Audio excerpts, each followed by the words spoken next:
All right, so everybody, well, welcome. Let's go ahead and get started. Thank you, everybody, for being here today. This morning, or sometime today, or this afternoon, I'm sorry, this afternoon, it feels like morning because it's been raining here and it's dark. But we'll have Mian Rice, the Director of Diversity and Contracting for the Port of Seattle, joining us to give us some of his remarks. And this morning, representing the Port of Seattle, we have Tamaka Thornton. So I want to welcome Tamaka as a sponsor for the event. And then also our other sponsor for the event is United States Department of Transportation, Small Business Transportation Resource Center, and the project director, Lily Keefe, is here. So Tamaka, if you can go ahead, this is our last session right now that we've scheduled, session number 7 for the construction PortGen virtual workshops. So Tamaka, let everybody know how you're feeling about the workshops, what's going on, and just your words of wisdom for us this morning, or this afternoon, sorry. Hi, thank you, and good afternoon, everyone. Thank you, Tanya, Lily, Jessica, Daryl, Marnie. It's really been a pleasure. I have now gotten used to virtual. I do love the fact that we still can see each other. And these series of workshops for construction and the A&E have been really good. I think everyone has come out learning something new. Definitely being able to network with others has been a tremendous benefit. And overall, hopefully we can do this again. So I really appreciate, of course, Lily and her team. I appreciate all of you all, the business owners, the experts, everyone. And so again, thank you so very much for taking time out of your schedule to be a part of this. It's really appreciated. Thank you, Tamaka. All right. Can you hear me now? Yes. Oh, thank you. Sorry for my tardiness. Today's a commission day, and some days you just don't know when your name's going to be called. And so, yeah, today was one of those days. So, even though you weren't on the agenda. So anyway, hey, I just wanted to reach out. Thank you for the time to come on today. First of all, I just, what a wonderful class and the wonderful folks that, and I wanted to thank all of you guys for participating, especially with you, Lily, and Tanya, Motta, and Jessica Chang, and Mr. Sundell, the fabulous Mr. Daryl Sundell, and Marnie. Gosh, and all the subject matter experts. You guys are just awesome. And I hope all of you who are participating and have been participating the past couple of weeks have enjoyed yourself, basically, and got a lot out of it. It is exciting times here at the Port of Seattle and also across our region. I know that there's some COVID things going on, but we're still pushing along, and a lot of opportunities are still here. I know that with the Port of Seattle, we are not only are we, for next year, we're continuing this type of sessions in the future, but also we're looking at doing an accelerator program as well with some small cohorts as we continue to sharpen our pencils and make sure that we're bringing along everybody, small businesses, to the future, and especially with working with the Port of Seattle. So construction, consulting, goods and services is what we all do and operate and maintain within the port. And your skill sets is definitely needed. And I couldn't be more prouder of all you guys' efforts and dedication to do trainings like this. So this is phenomenal. Please take, I think there are surveys at the end, and because we want to know how we improve. And so using the Toyota process, Kaizen Gemba way, always seeking for improvement. So please send in your surveys, not only just for this class, but also if you participate in other classes throughout the whole sessions, please give us your thoughts, because we want to make sure it's valuable to you, not just now, but also in the future. So sorry again for my tardiness, but I guess I'll turn it back over to, was it Lily or Tanya? Gonna be me, Lily. So I just want to echo what Director Mian mentioned. It has been a pleasure working with you guys, and especially with our sponsor, Port of Seattle. We are so grateful that we get a sponsor that really understand and it's so quick when we talk about it 6 months ago, right, Mian, about this PortGen. I was like, thinking like 7 weeks gonna be a long time. But you know what? I want to cry because you know what? And next week, we don't have the class anymore. I'm gonna miss you guys. And you guys been coming and join us every week, learning. I mean, I know Tamara calling me 4 times yesterday to tell me that, hey, do we still have a class? I said, yes. And she's like excited. And another thing that I want to let you guys know, please work with us after the class. I've been telling everybody, people go to class, they network, they just, learning. Let's work together after that. I think that's the key. That's the most important thing, technical assistance. And I just get a text today from Mari.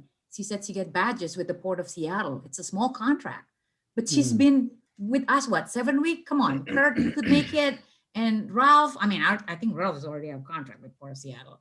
Tamara and Ophelia, let's make it happen, guys. It's not going to be easy. Again, like I said, it's going to be a lot of challenges. And that's why you have us, Tanya, Lily, and then, Jessica and Daryl, and work with us. And just, tell us what you need. We will make it happen. It's not like you're going to get a contract, but technical assistant, holding hands, that's the key. So I just want to say thank you to everybody been joining us, setting a time for like 3 or 4 hours a week. That's a lot of time for small business owners. So I really appreciate your time. So again, thank you. And please reach out to us. Please send us the survey, because if you need more classes, more like highly skilled, more like advanced class, we'll make it happen. Thank you. All right. Thank you, everybody. Mian, so good to see you. I think the last time I saw you at the Urban League, you were still with Turner. Yep. And now you are the director over at the Port of Seattle. And that was when I was with Tony Benjamin. So good to see you. It's been a long time. Yeah, it's been a real long time. And yeah, people don't even know I used to work for Turner. They don't need to know that. But you know what? You're making changes. And I know that several of our classes, they talked about the Port of Seattle, and the ranking was they were ranking the port as #1 because of the commitment. And so to see Tamaka there, it's exciting because I know Tamaka, and I know that her commitment to small business and equity and justice in contracting is important to her. And of course, Tina Boyd's been there for a long time. And I know Tina from before. So it's, you've got a great team over at the port. And so we're so thankful to see all of you every single week joining us. So everybody, go ahead. No, I think it's great. And a couple people keep me straight, and that would be Ralph Rivera and Mark Wheeler over the years and times, as well as Daryl. So they all keep me front and center and slap me around when I need to be slapped. So here we go. Yep. Sometimes we all need it, right? Yep. And we got to have our friends that we trust to slap us around and tell us what we're doing right and what we're doing wrong. But the main thing is that our firms know. Okay. Yep. Friends, huh? Yep. Friends. Our friends will always tell us the truth. Yeah, right. Whether it hurts or not, man. But we've got really great participants. And again, I want to make sure, because Jessica wanted me to ask you all to make sure that you're responding to the surveys that have been sent out for each of the classes, because it's important. We're actually going to be compiling the data from the surveys. And remember, the surveys, we don't know who you are. You can just answer the surveys. If you want to tell us who you are and you want us to contact you as part of the survey, that's fine as well. But we are looking forward to your answers on the surveys, because improvement is always something that we should be looking at. And, were the classes helpful? So we need to hear back from you, because what I keep saying to each and every one of you is these workshops are geared to serve you, not the other way around. And so the more we know, the better off, the better we can make our classes for all of you. So today we are so blessed to have Mark Wheeler here with us. And Mark is going to educate us on that topic that a lot of people feel like there's a cloud around it, or it's not very clear, which is a project labor agreement. And so Mark is going to talk to us about that. And if you have any questions, he has assured me that he wants you to ask your questions as he's going through, but that he's also going to be putting some pauses in there and asking if there's any questions. So project labor agreement, he's also going to talk to you about community workforce agreements, which is the same thing. It's just an animal by a different name. But if you have any questions about it, please, our expert is here today. So don't be shy, ask your questions. Welcome, Mark Wheeler. We look forward to your presentation. Thank you, Tanya, and welcome everyone. And like I said before, I see some familiar faces, and and it's always good to see you. I want to ask, how is your son doing? Great, love to hear that. I want to start out by saying is that you have access to a one-page handout, which I have used the contents in previous presentations. I've tried a few different formats and found out that this is probably easy to understand, and then I will expound on this one-page handout. So we are going to talk about project labor agreements today, and I'm going to provide a fair amount of detailed information, and some may be relevant to you, some may not be relevant to you, but I encourage you to take notes and to listen to the information I'll be presenting. I will be pausing throughout this presentation for any questions, and Tanya will be interrupting me if there are burning questions that need to be answered throughout this presentation. If you would like, I will be very glad to reduce my information to a short PowerPoint presentation and present it to Lillian, Tanya, and Jessica to pass out to any of the participants. But for now, I will be just verbally providing the information and expanding on the one-page handout. But more importantly than all of that, all the information that I'm disseminating and any information that you may have in your hands, it is very important that when you get on a job that has a project labor agreement, that you read your PLA. That's very important. I administered a PLA for several years for one of the local public agencies. And one thing I did find out is that many of the small contractors, subcontractors did not read their PLA until later on. And later on is too late. You need to become familiar with it early on. And if you have any questions, ask the prime contractor, or if it's, or the owner generally will have in a PLA team, ask them and find out what are your rights, what are your obligations to operate under the PLA, because you want to be successful. So I'm going to start out with basically some thinking that you may have, or that I've seen some of the contractors have. And one of the thinking is, why do I need to work under a project labor agreement? I've heard many people say it's just another agreement that I have to sign and manage. I have a small crew. I have enough paperwork to administer. I just want to get the work done, get it done right, get paid, make a profit, and move on to the next project. I've heard that over and over. And I can understand that train of thought. It is understandable. And I'm not here to say that PLAs are the best thing since sliced bread. I just want to share my experience and my knowledge and explain to you that PLAs have been positive in my experience, and I'll share some of the reasons why. So first, in this region, many of the projects, construction projects, they operate under a project labor agreement. And PLAs do not have to be a hindrance, and they don't have to be burdensome. There's a lot of work out there that have PLAs, and there's a lot of work that do not have project labor agreements. And it's really your choice as to whether you want to work under one or not. But PLAs do create opportunities. They allow you to get more work because, again, many construction projects are operating under a PLA. They can help you increase your capacity because as you get more work, you increase your skills and your experience, and it can increase your capacity. It allows you to work under the supervision and the mentorship of a prime contractor and labor, and that is very important. We operate in a labor environment, and so the more you know about that environment, the better off you are. And also what's very important is not only building that relationship with contractors, but building that relationship with labor. See, PLAs don't have to be contentious. They actually are like a partnership. And the more you can build that relationship with the contractor and with labor, the better your work will be, the easier your work will be in working with other contractors and with the crafts.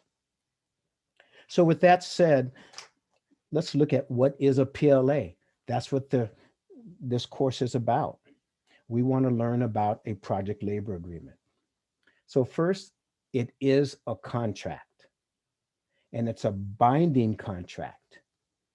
And I want to let you know that that contract, that binding contract, was negotiated long before you started the job.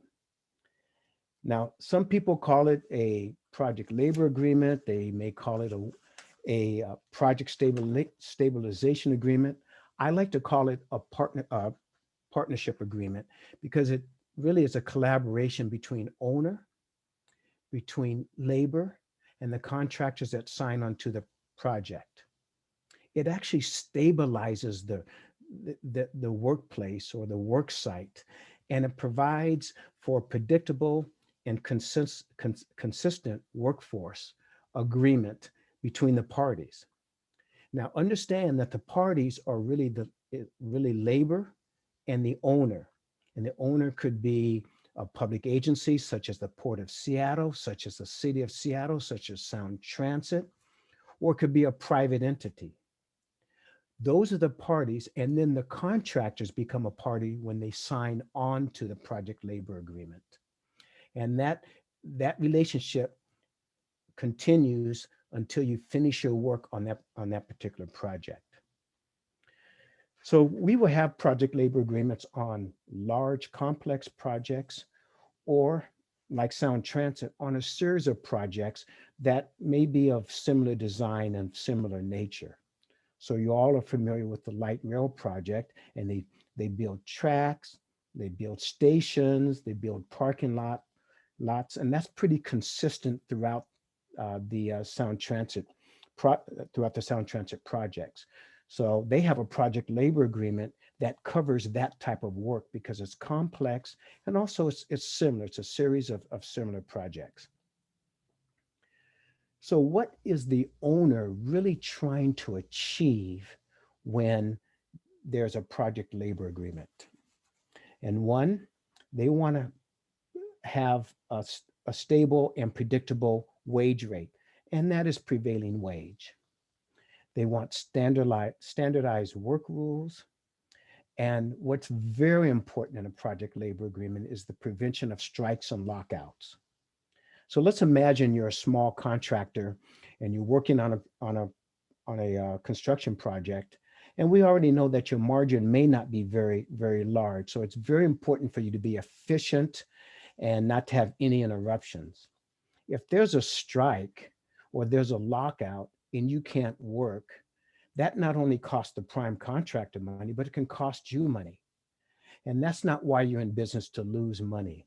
So the prevention of strikes and lockouts is a very important aspect for not only the owner and the prime contractor, but also for the subcontractor, for the smaller contractor. PLAs also provide an adequate supply of skilled labor, and that's very important because you want to make sure that there's a skilled labor force that you can draw from for your crew and that the prime contractor can draw from. And then there's always a local and economic benefits that are available for small businesses and contractors. And so under a PLA will have provisions and guidelines to ensure that there is the employment or the engagement of small businesses. And you want to take advantage of that. Whether you work on a PLA project or a non-PLA project, it's very important that you take advantage of every opportunity, and PLA projects provide that opportunities because they have target goals to employ businesses such as yours, small businesses or small contractors. So those are some of the objectives of the PLA. So how do they come together? How does a PLA even come into formation? Well, as I stated before, they're negotiated. It's a negotiated binding contract.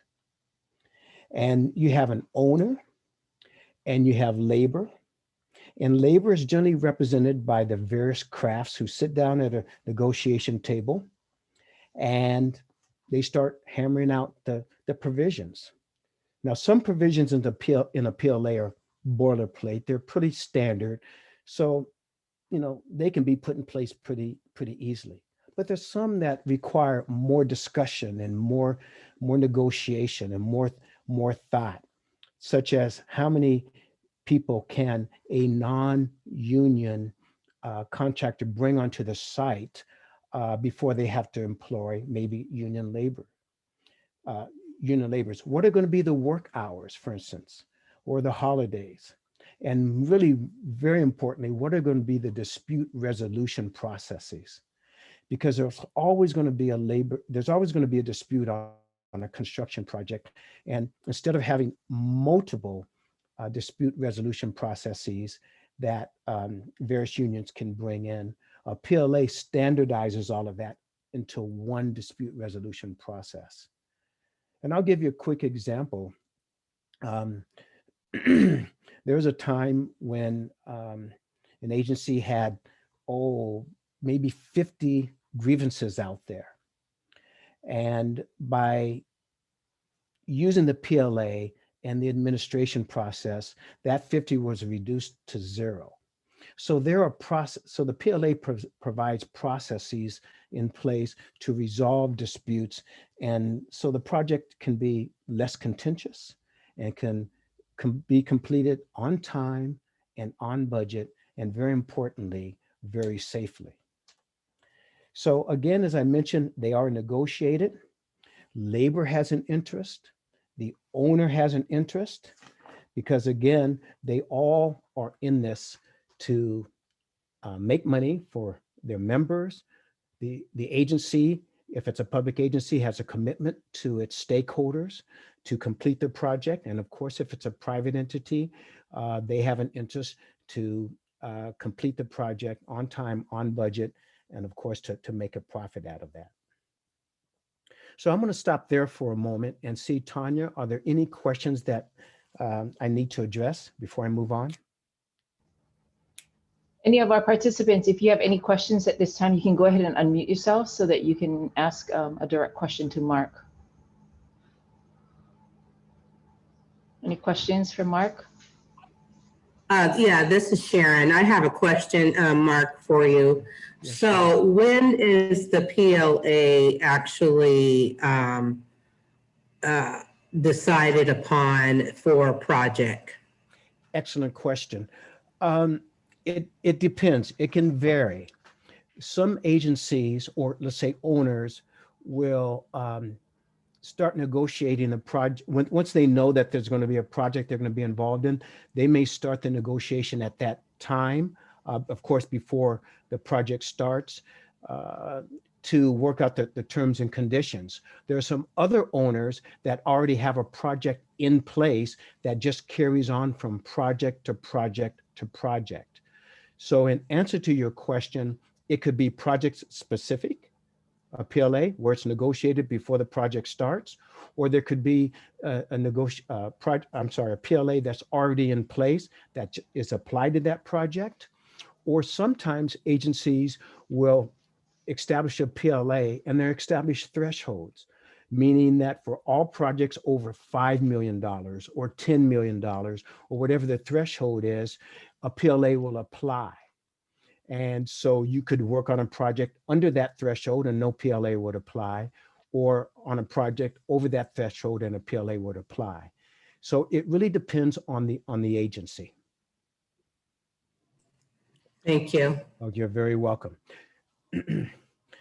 So I want to point out, I've been talking about project labor agreements, and I will soon talk about community workforce agreements. But I want to point out the difference between what a project labor agreement, and we'll say it's a CWA, Community Workforce Agreement, and a collective bargaining agreement. Because you may have heard of the term collective bargaining agreements when you've worked around the trades or around unions. Well, a traditional collective bargaining agreement is negotiated between contractors and laborers. So you may have heard the term that some contractors are signatory. They may be signatory to the Teamsters, or they may be signatory to the carpenters or to the operators, and they have sometime in the past negotiated a collective bargaining agreement. And those agreements generally last 3 years. I think I've seen one or two that have gone longer, but they generally last for 3 years. So every 3 years, the contractors and labor will negotiate a collective bargaining agreement. Well, you can imagine on a large project, you have a lot of trades that are involved, and their collective bargaining agreements may be coming up for renewal. Well, that can create a little bit of, not a little bit, a lot of disruption on a construction project.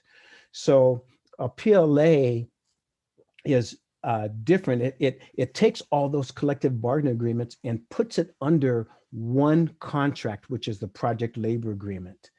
And that makes it very advantageous for the owner and for the contractors, because they don't have to worry about the expiration of a collective bargaining agreement, which would then could disrupt the workforce. So that's an advantage of the PLA. Also, with the PLA, you have the owner that's a party, a contractor is a party, and remember the subcontractor is also a party to the PLA, and that's when they sign on to the project. And the owner and labor remain parties because they have this PLA, but the contractors and subcontractors are no longer parties once their work ends on a project labor agreement. So as I mentioned before, Sharon, in answer to your question, traditionally PLAs are project specific, though they can go from project to project to project if you have, like Sound Transit, an ongoing PLA. However, a collective bargaining agreement doesn't have really a specific project in mind. It's an agreement that labor and contractors have entered into, and with no particular project in mind. They just say, we're going to enter into this agreement. You are signatory. So when you have a project, you have to come under this collective bargaining agreement. But again, I want to emphasize a PLA takes all the collective bargaining agreements of all the trades working on that project, and they put it under one contract, which is the project labor agreement. Mark, Yes. what about the CBA? The CBA? Hmm. I'm sorry, I want to make sure I heard your question right. Say it again. The CBA, Community Benefits Agreement. Okay, Community Benefits Agreement is when you said CBA, I was thinking of collective bargaining agreement, but a CBA, Community Benefits Agreement, is just that. It's an agreement that will benefit the community. And again, the provisions can change from agreement to agreement, but it may contain provisions such as local hire, that you have to hire people from a certain community, or as I've seen in some agreements, the contractor, there may be a goal or target goal for the contractor to hire residents that are impacted by that construction project. So for instance, if you're running a rail line through a community, that community is impacted. And so there may be a target goal to hire people from that community onto that project so that local community will benefit. Because as you know, the wages are very good. The prevailing wages are very good. Construction projects pay very well. And keeping that money in the community helps that community grow and circulates that money throughout the community. There could also be goals in the community benefit agreement on hiring people below the federal poverty level or that lack a college education or provisions such as that. The whole purpose is to hire many times disenfranchised populations, communities that are impacted by the construction, because when you have construction, it does disrupt a community, but the long-term benefit is geared towards that community growing and benefiting. And so you want the residents of that community to be part of that benefit. Okay. Thank you. You're very welcome. So we've talked about project labor agreements, and I will be the first to admit is that sometimes it's not the type of reading you want to sit down with after dinner and like you go through a good book. But I do want to emphasize it's very important to understand the basics of a project labor agreement and to understand your project labor agreement.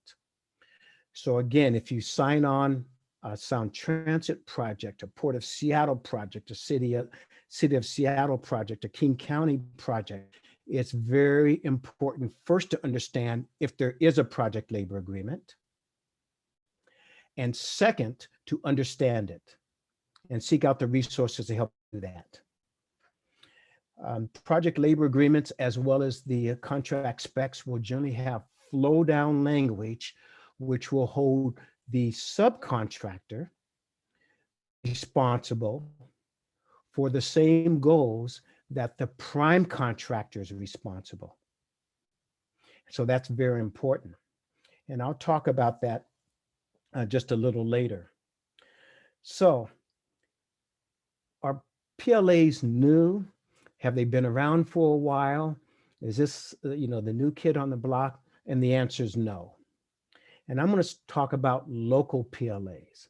I mean, in 1933, there's a PLA on the Grand Coulee Dam, which is right outside Spokane.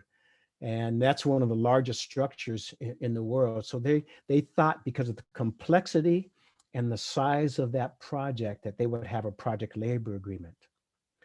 We were talking about the Seahawks before this session started, and the Seahawk football stadium was built under a project labor agreement, as was Safeco Field, which is now T-Mobile Field, was also under a PLA. Pier 66, the Seattle Central Library, both of those projects were under a project labor agreement. So we have public entities such as the Port, Sound Transit, the city, King County, using PLAs on their projects. But we also have private institutions or private entities building a building project under a PLA. And I'll use one that you all are familiar with, the company Toyota.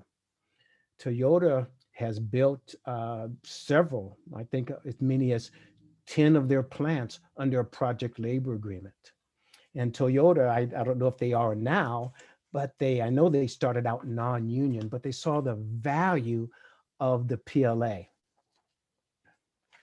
So we've talked about project labor agreements. We talked about, entities that use them.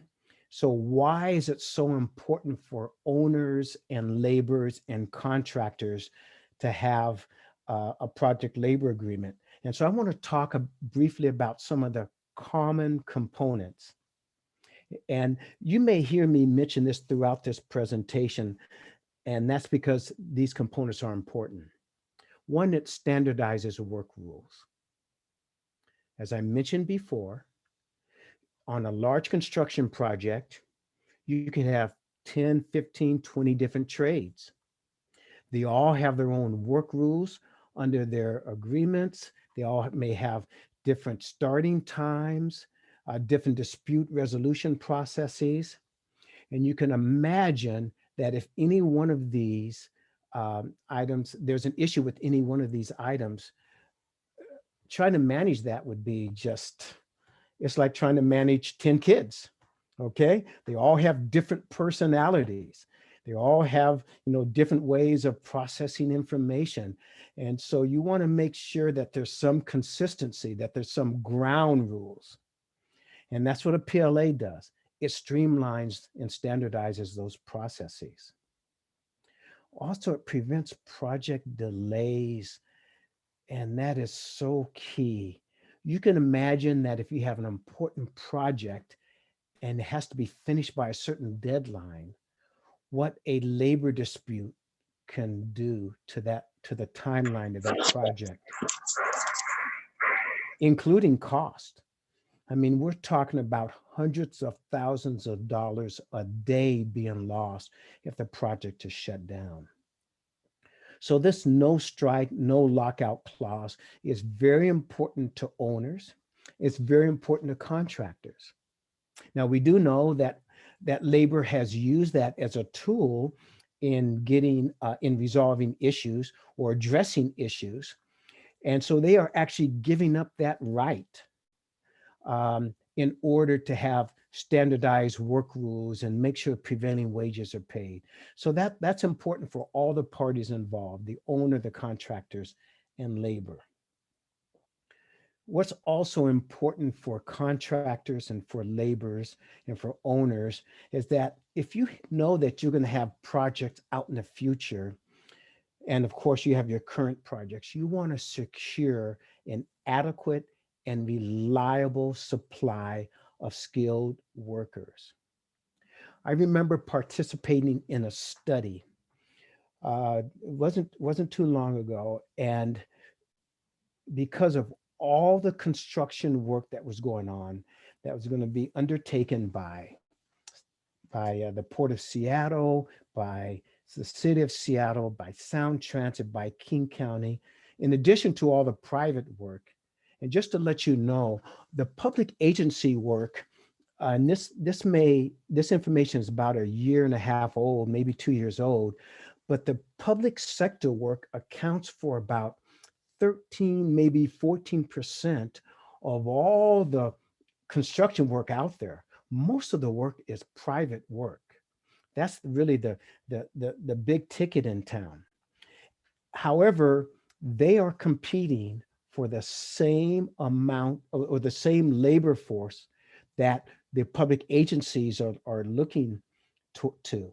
So it's important, not only on the public side, but also on the private side, to make sure there's a reliable supply of skilled workers for all the crafts. And so PLAs have provisions and components built in to help ensure that there is a supply of skilled labor. And if you're a small contractor, then it's important that you also know that there's skilled labor out there, because you never know when you may need to add to your crew, enlarge your crew, and you want to make sure that you're able to get skilled labor out there. And then finally, PLAs will promote diversity in employment. We all have heard horror stories of how there hasn't been people of color represented on a work site, or women represented on a work site, or veterans, or whatever disenfranchised or disenfranchised population on a PLA. We've all heard those horror stories where PLAs promote diversity because it's important to build a diverse workforce. And if you look at the community around you, it is very diverse. And so it's important that we have a diverse workforce, which is important not only for future projects, but also for the work site itself. A diverse workforce also educates the total workforce. So now you know how to interact with people of color and with women, and not use offensive terms, and not use terms that may disengage people. You want to have a collaborative workforce and a diverse workforce, and PLAs offer those opportunities and those provisions. So I'm going to stop there again and see if there's any questions. Hi, I have a project I'm doing right now and I signed PLA. So it's a project agreement only job. So it's just for that contract. Okay, I'm sorry. Can you say that again? I didn't I hear have that. a small project that I'm doing right now and I signed the PLA. So it's Yes. a project agreement only, Okay. just for that project. So Okay. you were saying the other one is for the whole signatory is for all the jobs, right? Great question. Yeah, a collective bargain agreement is an agreement between labor and owner, and it applies for any work that contractor will engage in. They are signatory. But you're absolutely right, Tamara, that when you signed onto the project that you mentioned and you signed onto the project labor agreement, once you finish that work, then you're no longer a party to that PLA. Yes, that's correct. And I think I'll do it like that right now before I do the signatory, because once you sign signatory, that's for all your jobs. That's for all your jobs. That's right. Yeah, it's okay right now. It's working out pretty good, but I still need to read more of the information, like you said, in the background. Yes. Yes. Yes. And it's working out pretty good. So And thank Tanya, you. oh, you're very welcome. And Tanya, as you know, I'm available for any follow-up questions after this presentation and into the future. It's okay. I feel free, Tanya, to disperse my email, and I'll do the best I can to answer any questions that any of the participants may have. Okay, thank you, Mark. Yeah, very welcome. Deborah, did you have a question? I did. Mark, thank you for this presentation. I have a question regarding a CBA or a PLA. When reading some of them, they will say, okay, you can have 2 of your workforce, but then you have to hire a union.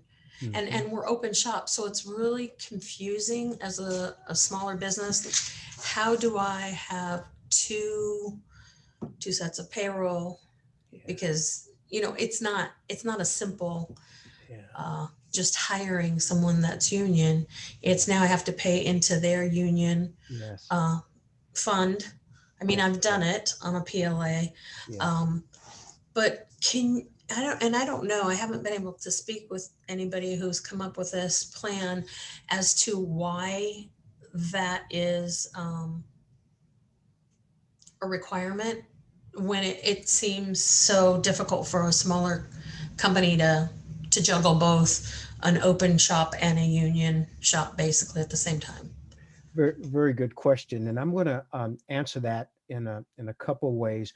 One, PLAs do not have to be restrictive, meaning that they don't necessarily discriminate against union and non-union. I am familiar with PLAs where more than 40% of the contractors have been non-union, and not just small contracts, but even some of the larger contractors. They were subs, but even some of the larger contracts. So that's contractors. That's the first thing.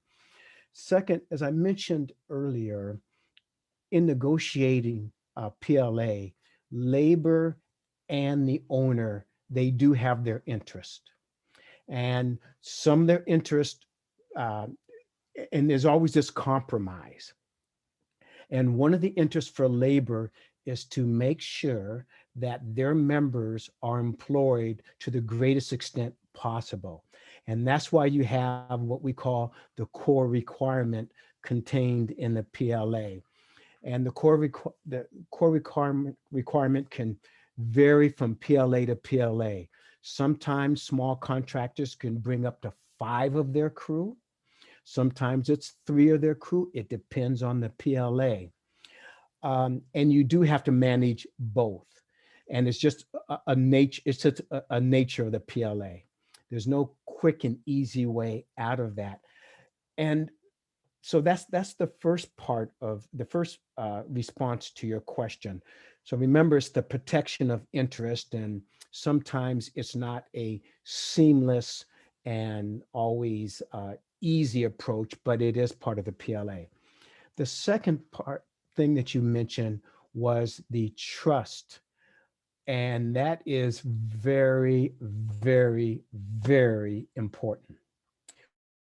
When you bring on, after you bring in your core workers, which may be 2 or 3 or 4, and you bring on a union person, you have to pay into that trust. And don't ever forget that. That's all I can say. That's like paying your taxes to the IRS. You gotta pay into the trust because the penalties can be very stiff. And if you feel like there's going to be an issue, get with your prime contractor right away and say, hey, listen, I need help working through this challenge. If it's financial, maybe I can't speak for the prime contractor, but maybe they can give an advance or cut a check early or whatever, but you want to make sure you do that. And then finally, and I've experienced this in myself when I was administering the PLA, the core requirement is very important to the trades. However, I have found out if you have a crew of, let's say 4, and the core requirement only allows you to bring in 2, and now you have these other 2 people sitting there, you have to lay them off, and they've been working with you for years and years, or almost like family. It is not out of the question to sit down with that particular trade and say, hey, listen, this is a situation I'm in, and just be very upfront. Because this is, as I mentioned earlier on in the presentation, this is a partnership agreement. I consider it a partnership agreement. Collaboration and communication is key. And you can work through excuse me, you can work through a lot of issues and a lot of situations by sitting down with the union rep and saying, this is my situation. How can we work this out? And I've seen that happen over and over and over. Okay. Okay, thank you so much. You're very welcome. We've been talking about the different components of the PLA. We've talked about what's important to labor, what's important to the contractor, what's important to the owner. Let's talk about social equity. And social equity is very, very key, especially in today's times. We want to make sure we have a diverse workforce. The owner wants to make sure there's a diverse workforce for a couple of reasons. One, that's their mantra. They definitely want to have a diverse workforce. And then second, there are local and federal regulations that require it. And so you'll find provisions written into and built into the PLA to make sure that there are social equity requirements. Now, sometimes those social equity requirements are negotiated. And now I'm going to move in briefly into community workforce agreements. So again, traditionally, if we look at a traditional PLA, it's going to cover standardized work rules and wages that language is built into the PLA, and it's that agreement between labor and the owner. But we have this agreement called a community workforce agreement. And I can't say they're absolutely new, but they are newer than the traditional PLA. And a community workforce agreement is really a comprehensive pre-hire collective bargaining agreement. So I've used some terms here that I want to explain and expound on. And I'll start with collective bargaining agreement. I explain the difference between a collective bargaining agreement and a PLA. So when I use that term, I'm using that term, when I use it with the community workforce agreement, I'm using that term in reference to an agreement that's like a community workforce agreement or PLA, not the traditional collective bargaining agreement that I talked about. And then I want to, excuse me, and then I want to focus on the word comprehensive. And comprehensive in my opinion, means not only the standard language that you would have in the PLA, but also the social equity terms that we spoke about that governs people of color, that governs women, the employment of women, giving women the opportunities, giving people of color the opportunities to have construction careers, giving veterans the opportunity to have construction careers, giving people who may be disenfranchised because of poverty or lack of education the opportunity to have a construction career. So it's comprehensive because it captures all of those elements into what we now call a community workforce agreement. Now, you may have seen various PLAs, and I'll talk to you about the one that I'm most familiar with, and that's the Sound Transit's Project Labor Agreement. Again, it was negotiated and implemented back in 1999, decades ago. But they put into that project labor agreement community workforce language. They set target goals for women and people of color and for veterans and for disenfranchised populations to make sure that those opportunities were created for them. So now they can have living wage jobs, and that raises them up from below the federal poverty level to now middle class and above. And as you know, working on a construction job can pay very good money, well into the six figures. And I want to speak quickly about that. I spent a lot of time and a lot of money and a lot of resources going to school.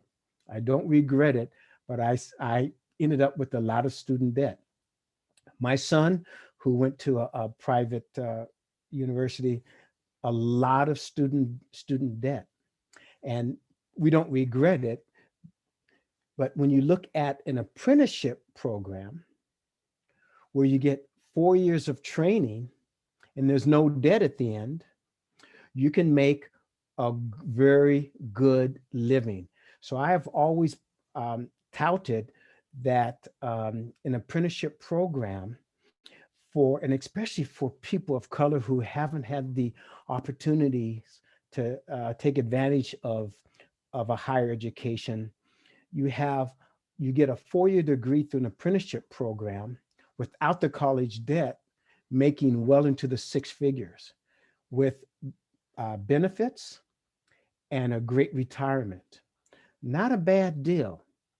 So yes, I do promote college and going to school, but I also want to emphasize that there is another track out there for people to get great training and to earn good money and have a good retirement.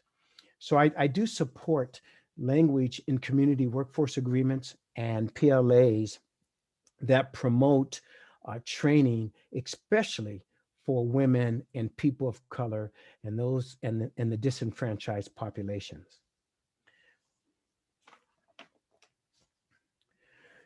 So we've talked a lot about PLAs, community workforce agreements, and about collective bargaining agreements. So before I get into the pros and cons of the different schools of thoughts about project labor agreements and community workforce agreements, I want to first talk briefly about the administration. So you could have the best written PLA, and I've seen some PLAs and they are drafted very, very well. But if the administration of the PLA falls short, it can cause problems. So first, again, as I mentioned before, PLA is put together because there's a meeting of the minds between the owner and labor. And put in and built into that PLA is some type of administration. And I'm going to mention three administration models that I'm familiar with. One's the hands-off, one's the hands-on, and one's the gatekeeper. The hands-off is typically the owner has entered into a project labor agreement with labor, and they say, okay, labor and contractor, you work it out. Well, sometimes that can work, sometimes it won't work, because the owner has stepped back from its administration, and when you let labor and contractor get together, then sometimes that can become contentious, and the owner would need to intervene to break that contention if they take a totally hands-off approach in the beginning.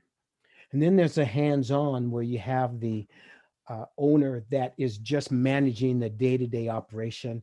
And I haven't seen that work as well, simply because the owner isn't really geared to work the day-to-day issues that arise on the construction project. That typically is run by contractor and labor, but again, the owner needs to have some involvement, which leads me to the third model, and that's the gatekeeper. And that's the role that I promote and really think is most effective. That the owner is involved, and so it's not hands off. The owner is not trying to manage the day-to-day operation. That is really between labor and the contractor. But when an issue arises, the owner steps in to help resolve disputes. So it's like a referee in a football game. The referee doesn't call the plays offensively or defensively. The referee stands back and watches the field. But if there's a penalty, they throw the flag and they step in to make things right. And that's the gatekeeper role, and that's the role that I think is most effective. So the best administration is when there's collaboration, which I believe is key, and disputes can be resolved when the parties can sit down and discuss the issues. So again, using the example, I have seen 50 grievances go down to 0 because of the agency stepping in and working out the issues with labor and getting them resolved. So I'm going to end this presentation with some of the pros and cons. Now, again, where you stand with the PLA is really a personal choice, but don't want the personal choice to interfere with the business choice, because as a business, you're in business to make money and to make a profit, and of course to build capacity. You want to scale up your business. And so when you're making that business choice, it's important to evaluate all the opportunities before you. And as I said before, that is a decision whether you want to work on a PLA or not work on a PLA, but don't just eliminate those opportunities because of a personal reason. But it is important to decide what's best for your business model. And it's not always about making money, even though that's important. It's not always about making money. It's important to examine your business model and see what works best under the PLA. So let's go quickly over the two schools of thoughts, and you have your pros and cons. And one of the proponents for PLAs say that it eliminates the need of to negotiate a separate agreement with each one of the trades. Like I said, if you have multiple trades on the project, you're going to have multiple agreements out there, and all those agreements come under the PLA, which is advantageous. It standardizes the work rules and the wages, the work hours. And also it shows a collaborative effort between the owners and the contractors. And again, what's Mark, yes? are you saying that on one project, there could be more than one PLA? Not one PLA, there could be, on a project, there could be more than one collective bargaining agreement. Oh, yes, okay. Yes, Sorry, okay. I But not one. misunderstood. Yes, the PLA brings all those collective bargaining agreements under one agreement. That's what's important. Also, a conception that's out there, again, is about the union and non-union contractors. I have not seen a PLA, and I'm not saying they don't exist, but I have not seen a PLA where there's a requirement that you have to join the union. So if you're a non-union, I haven't seen there's a requirement to join the union, but remember, under a PLA, when you get union members, you have to get them from the hall. You need to register your, excuse me, you have to register your non-union workers. When I say register with the hall, sign them up in the sense that they can track who's on the job and that you're making the proper payments into the trust fund. That's very important. So I know there was one question about managing the different payrolls. Well, that's just one of the results of having union and non-union workers on the project. Also, again, it provides contractors with a reliable and uninterrupted supply of qualified workers. And then, very importantly, it provides this positive career path for women and minorities, veterans, and people of color. And so a PLA has those advantages. So some of the people that are against PLAs, and I have been in presentations and we've been on opposite sides of the table concerning PLAs, because I will tell you again, I can't tell you whether you ought to be in a PLA or not. I can just tell you that I've had a positive experience in administering a PLA and in negotiating PLAs, because I can see how they can work for the advantage to the owner, to the contractor, to labor, and specifically to people of color and women. So some contractors feel that PLAs interfere with the employer-employee relationship and free enterprise. Though I may not agree with that, I do understand why they may say that. And some will say that they discriminate between union and non-union contractors. One of the most common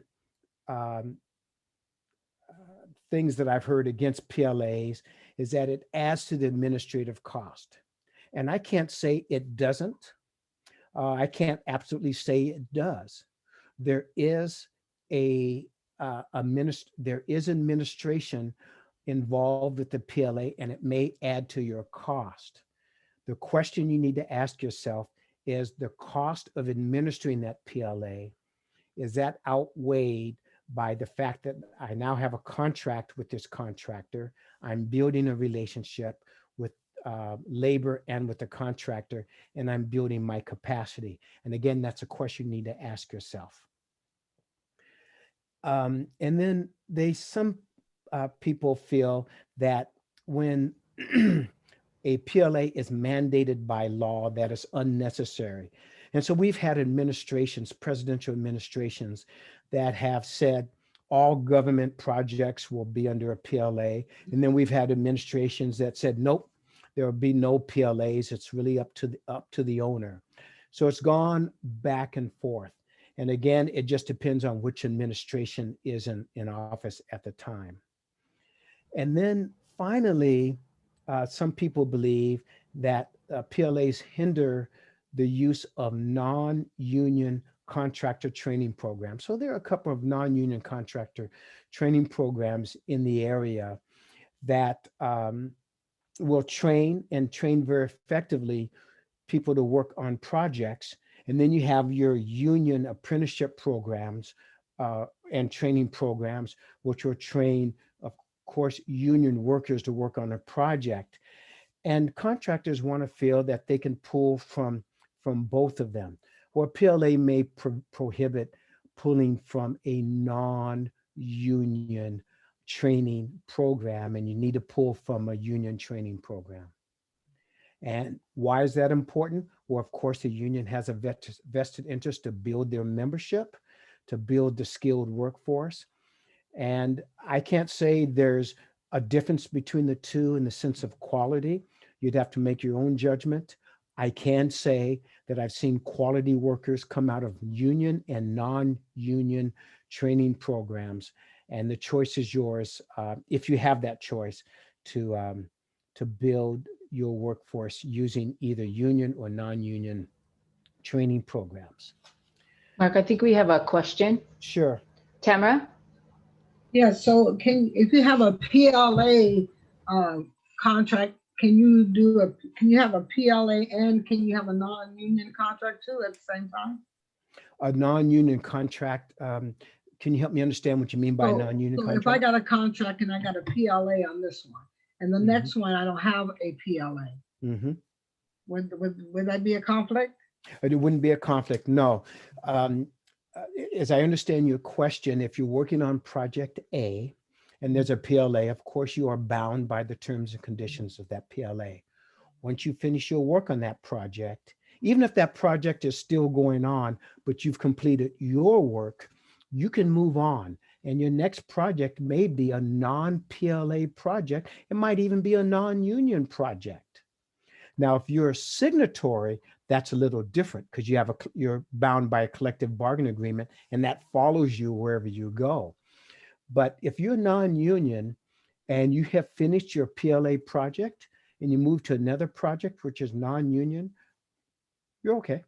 What about at the same time? What if I got the PLA still going on? No, those are two different projects. Those are two different projects.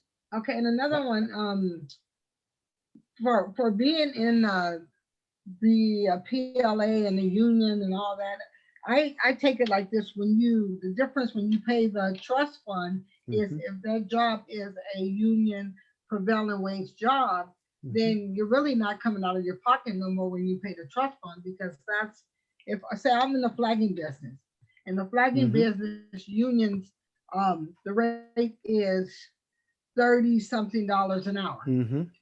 The prevailing wage for the flagging is 43 or 44. So the difference that I'm paying is going to the trust fund. I have to pay that flagger that either or. That's exactly right. That goes for the trust fund.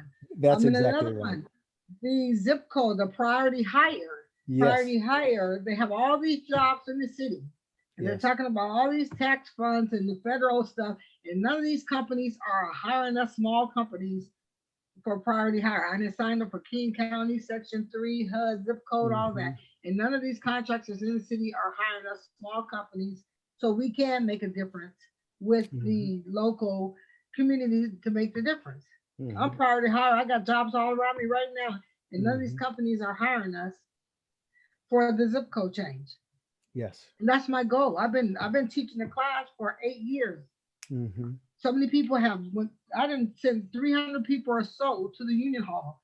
That's how they get their feet in the door. Yes, I think the apprenticeship program is great, but people need to figure out what apprenticeship program they want to get into before they just join the union and they make them a carpenter when they're an electrician. That's right. So that's very important right now too. So the flagging, I have, like I said, 300 to 500 people that went to the union right now, and I've changed lives. So that's the goal with all these different projects going on. How do we get into more of hiring these different people and making this happen with the zip code change?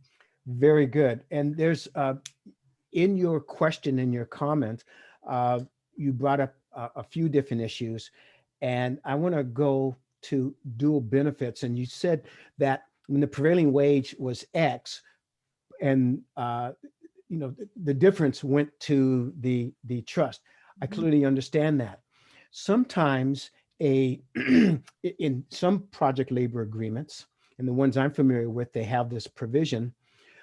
You may have a crew, and you will be paying, you have benefits for that crew. And let's say those benefits equal $10 an hour. And then you get onto a PLA project and you're required to pay into the trust fund for your total crew. And so now you're saying, oh gosh, I'm paying into union trust fund, plus I have these benefits I've been paying all along. Well, PLAs that I've seen have a dual benefits clause. Okay. And if it's not in the PLAs, it's in the contract specs, and the contract specs will incorporate the PLA. But bottom line, there's this dual benefits clause. And that's important because if you have to pay dual benefits, as I just described, then you are eligible for reimbursement for the benefits that you have paid your crew. So you're not paying double. And so that's a very, very important clause. So if you're paying benefits to your crew, and then you have to pay benefits into the trust fund also for your crew, then you need to make sure or find out if there's a dual benefits clause. Okay. That's one. Second, when you mention priority hire, in my understanding of priority hire, it's very important to understand that priority hire is really a workforce tool to give opportunities for people, like you said, in a certain zip code, to be able to have a construction career. Okay. On the other side, you have your small business or DBE requirements, such as your business, to engage you onto projects, and you want to make sure that you push that effort, and there are target goals in a project labor agreement by the agency. So you have one to build the workforce through priority hire, and then you have your DBE or small business goals. Okay. Yes, all of those. Yeah. All of those. Very good. Thank you. You're welcome. So Mark, then it kind of begs the question, if there is no dual benefits clause in some of these PLAs, like you said, some of them may have them, some of them may not have them. If they don't have them, then what are the owners being told to do? Because if they're paying for benefits right now, but then out of their check, right? Because it's really the employee that pays it in the end. It's coming out of their hourly rate, right? I'm sorry, say that again. I'm going to make It's sure. the employee that's actually paying for all of these things that's going to the union, because it comes out of their hourly rate. The employer is just a fiscally responsible to transfer all of these things that they've withheld from the employee. Yes. So if there is no dual benefits clause, and let's say Tamara is paying for her people, but then, part of what they have to pay for is those benefits, but then there's a vesting period, so they cannot take advantage of it. When does that come into play, where somebody takes a look at that and says, you know what, that doesn't work? Yes, that's a good question. That's been one of the issues when it comes to paying into a union trust. Some people may not vest in it. And so what happens to that money? And it's of course stays into the trust. First, to answer your question about dual benefits, Tanya, just 1 second. My wife is knocking at the door trying to get in. Can you give me just 30 seconds to let her in? Yes, that's fine. Thank you. This is the new normal of Zooming from home, right? My dog barks, somebody rings the doorbell, and you're like, I'm on a Zoom call. Excuse me, everybody.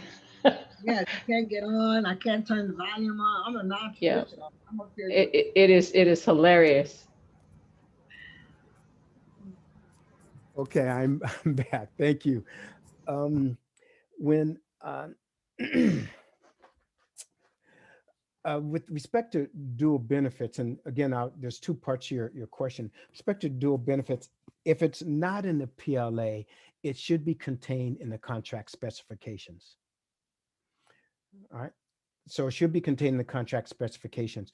The second thing about the money that's in a trust, again, if you're paying into the trust and your worker has, excuse me, only worked 40 hours and you need 80 hours to vest in the trust and you just haven't made those hours, that money just, it stays in the trust. That's what happens to it. So, and I've looked at workarounds, and that requires a lot of negotiation with not only labor, but also with the trust administration, with the trust administrators. So right now I can't say I'm not familiar with the way around that, that issue.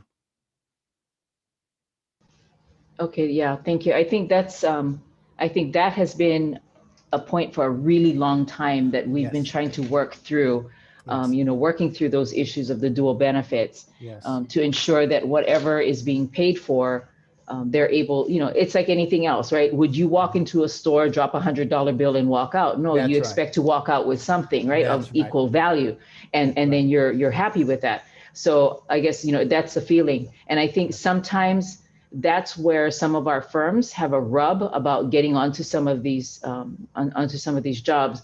But what I will tell you is there is a symbiotic relationship between the unions and our small businesses. Okay, That's right. The unions are trainers of employees. You are employers. That's right. They need you just as much as you may need them to staff up right. your jobs.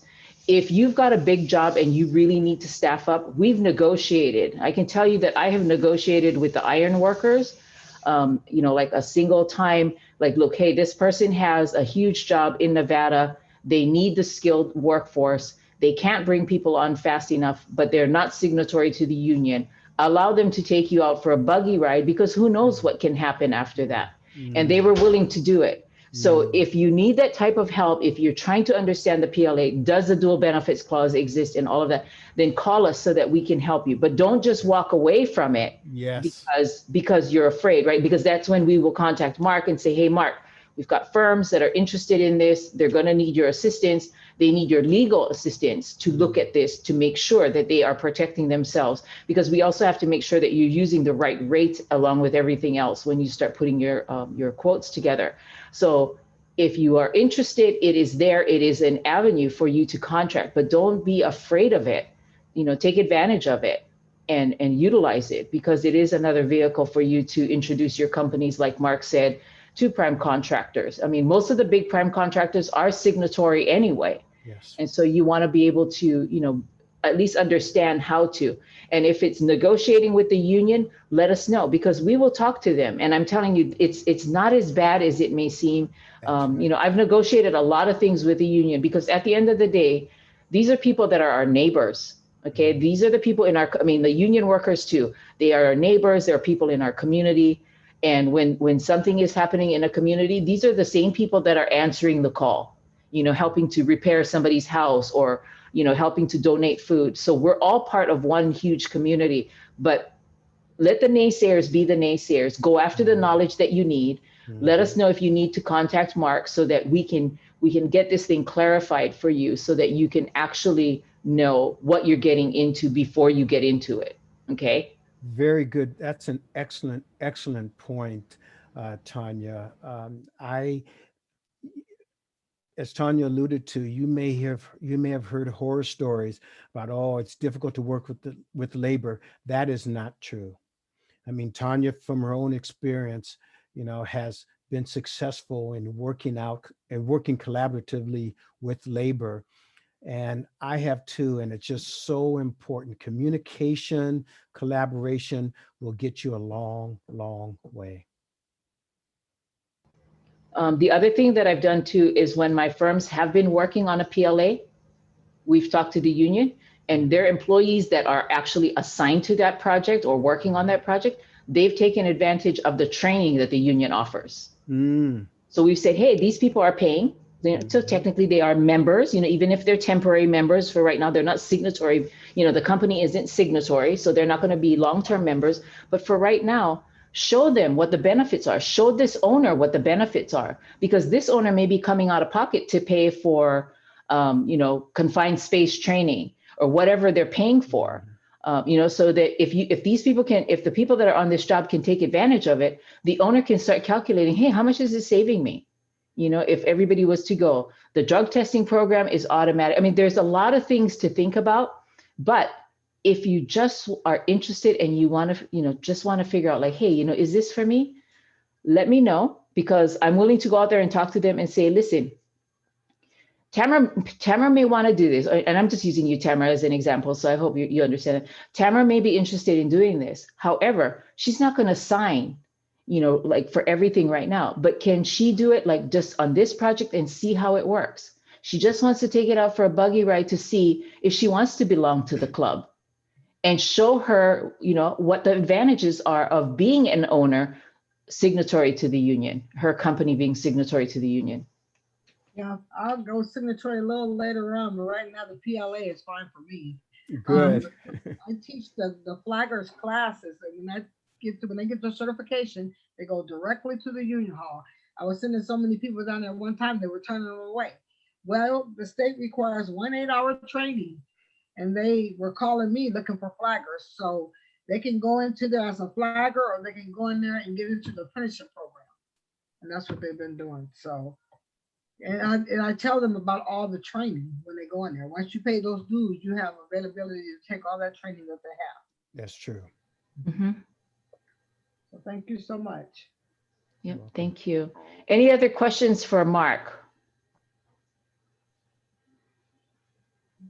No? Okay, seeing that we don't have any other questions, Mark, I just wanted to say thank you so much for your informative presentation. And if we have anybody that has any specific questions, we'll be sure, Jessica, myself, and Lily will be sure to, oh, look at Ralph, he does the clapping. I just love that. He does it so quickly. It's like, wow, Ralph is like really on it. But your presentation was really on point. It helped to explain a lot. If there's anybody that is specifically having any questions or needs to talk to you, we'll make sure that we get them in touch with you, Mark. So thank you so much for your time today. And thank you for moderating this. I appreciate you.